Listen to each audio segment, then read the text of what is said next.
Hare Krishna. It is said that to practice bhakti we should come to the mode of goodness.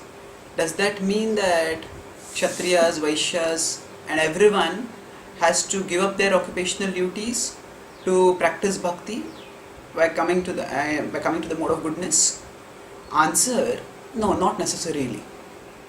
Actually, the principle is we have to understand that goodness can be at multiple levels.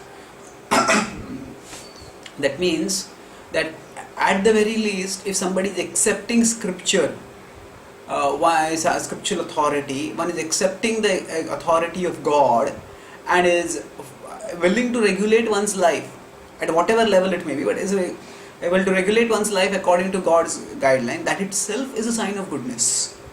So, when we say that Kshatriyas are in the mode of passion, they are not only in the mode of passion, they are in goodness and passion. If there were no goodness, then they would not be ready to subordinate themselves to Brahmanas.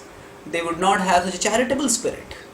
So the Vedic culture recognizes that people are predominantly in certain modes, but that does not mean that either they have to just let themselves stay completely under those modes, or that they have to totally give up those modes. Both are, the first is undesirable and second is usually impossible. That means just staying under the modes, people will just become puppets and they will fall to immorality and sin and depravity, especially in the lower modes. Whereas trying to give up one's mode completely is mostly impossible for most people. So in general, the idea is, when we say that everybody should come to the mode of goodness, that means one accepts the principle of regulation by higher authority, by scriptural authority, by God and God's representative. That level of regulation may vary depending on individual situation and individual inclination and commitment and other things. But the point is, the principle of accepting regulation itself is a sign of goodness. And further, the activities of other varnas which are not directly in goodness, they can also be done either passionately or with some level of goodness.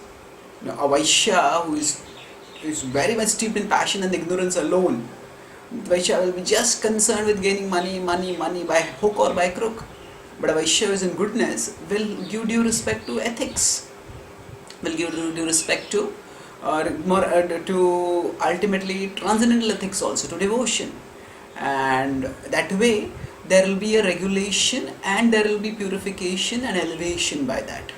So the point of coming to goodness is not meant to say that everybody has to become brahminical entirely in guna and karma. That means everybody has to develop all kinds of brahminical qualities. Yes, to practice serious sadhana bhakti, one needs to have certain level of brahminical qualities. That is definitely true. But that doesn't mean one has to accept the karma of a brahmana.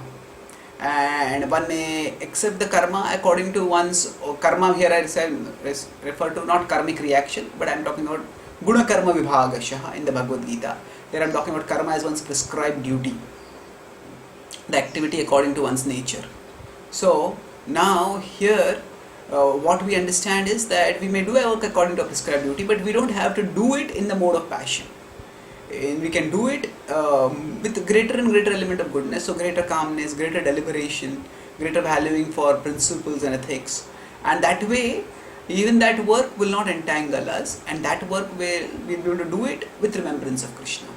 So of course, if some devotees, in Kali Yuga it's very difficult to determine anyone's varna.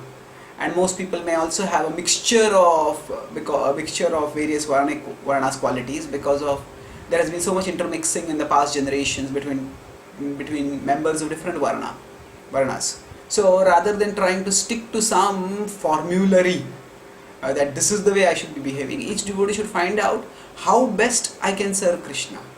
And devotee should primarily be focusing on how can I best serve Krishna.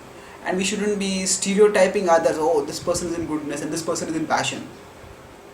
No, it depends on every devotee, how much the devotee can practice bhakti in the best possible way. So What exactly is every devotee's nature and background will vary. So when we say we should try to come to goodness, that basically means we should have regulation in our activities. Regulation in a way that our mind stays calm and we don't get fuzzy, confused, disoriented in the priorities of life. But we, with a sense of balance and perspective, we are able to focus on our spiritual life while also giving due attention to our material life. So that is the essential import of coming to the mood of goodness. It essentially means regulating. So it doesn't necessarily mean adopting the all the activities that characterize the mode of goodness or adopting the occupation of the mode of goodness. It essentially means adopting the regulation and balance. That is the characteristic of the mode of goodness. Hare Krishna.